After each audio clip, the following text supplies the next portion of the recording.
Deuteronomy 20. Go into war. When you go to war against your enemies and see horses and chariots and an army greater than yours, do not be afraid of them, because the Lord your God, who brought you up out of Egypt, will be with you. When you are about to go into battle, the priest shall come forward and address the army.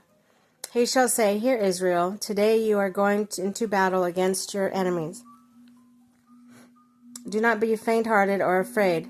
Do not panic or be terrified by them, for the Lord your God is the one who goes with you to fight for you against your enemies and give you victory." The officer shall say to the army, "Has anyone built a new house and not yet begun to live in it?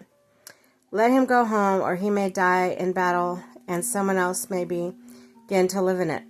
Has anyone planted a vineyard and not begin to enjoy it? Let him go home, or he may die in battle, and someone else enjoy it. Has anyone become pledged to a woman and not marry her? Let him go home, or he may die in battle, and someone else marry her." Then the officer shall add, "Is anyone afraid of the faint-hearted? Let him go home, so that his fellow soldiers will not become disheartened too." When the officers have finished speaking to the army, they shall appoint commanders over it. When you march up to attack a city, make its people an offer of peace. They accept and open their gates. All the people in it shall be subject to forced labor and shall work for you. If they refuse to make peace and they engage you in battle, lay siege to that city. When the Lord your God delivers it into your hand, put to the sword all the men in it.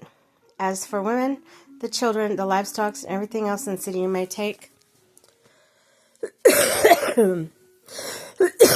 this plunder for yourselves. And you may give the plunder the Lord your God gives you from your enemies. This is how you are to treat all the cities that are a distance from you and do not belong to the nations nearby. However, in the cities of the nation the Lord God has given you as an inheritance, do not leave anything that breathes. Completely destroy them. The Hittite, Amorites, Canaanites, Perizzites, Hittites, Jebusites, and the Lord your God has commanded you, or all the Lord has commanded you. Otherwise, they will teach you to follow the detestable things that they do worshiping their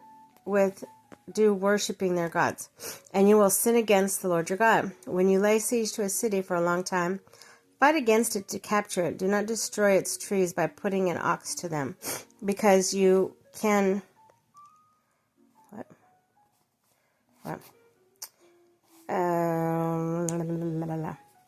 besiege them.